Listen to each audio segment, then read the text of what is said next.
જય શ્રી સ્વામિનારાયણ। આ જીવનમાં સાચા સંબંધ કોને કહેવાય? બહુ સરસ રીતે વિડીયોમાં સમજાવ્યું છે, તો વિડીયોને ધ્યાનથી સાંભળજો।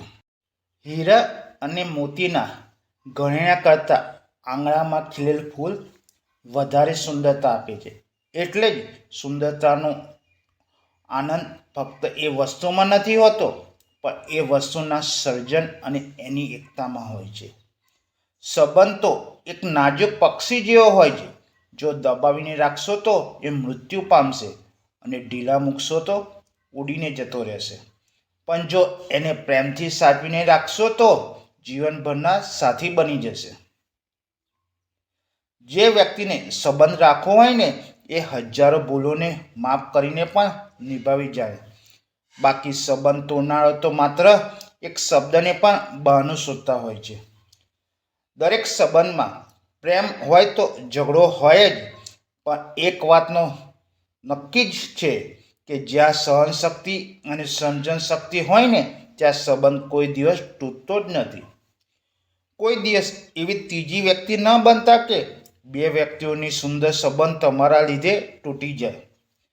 દરિયામાં ગમે એટલી ખાંડ નાખી દો, દરિયો કોઈ દિવસ મીઠો નહીં બને।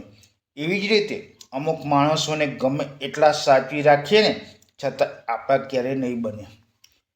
જીવનમાં બસ એક જ નિયમ રાખજો, ચોખ્ખું બોલો, સાચું બોલો અને જે હોય ને એ સામે બોલો। જે વાતને સમજી જાય ને એ જ આપણા, બાકી બધા જ નામના।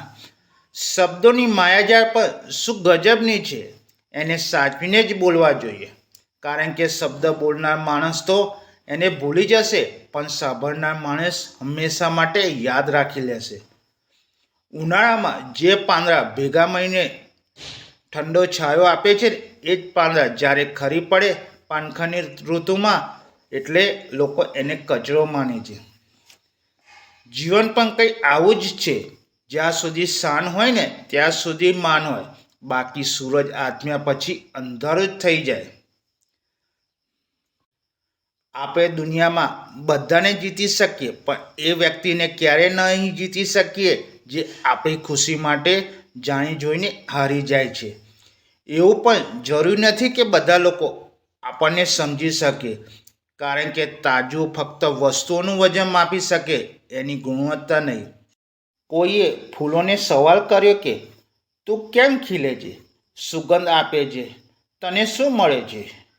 ત્યારે ફૂલોએ હસીને ખૂબ સરસ જવાબ આપ્યો, હે માનવ, જીવનમાં તને સાચા પ્રેમની ખબર જ નથી।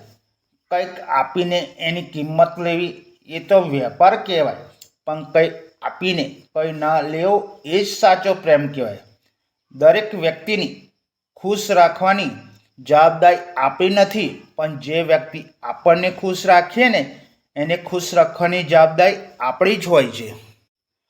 મતલબી માણસો સાથે રહેવાની મજા પણ કંઈક અલગ જ છે। થોડી ઘણી તકલીફ પડે એટલે આખી દુનિયાના દર્શન એની અંદર જ થઈ જાય।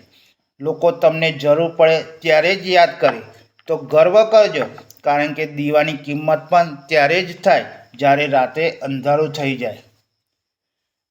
મિત્રો, જો તમને વિડીયો ગમે તો લાઈક અને શેર જરૂરથી કરજો।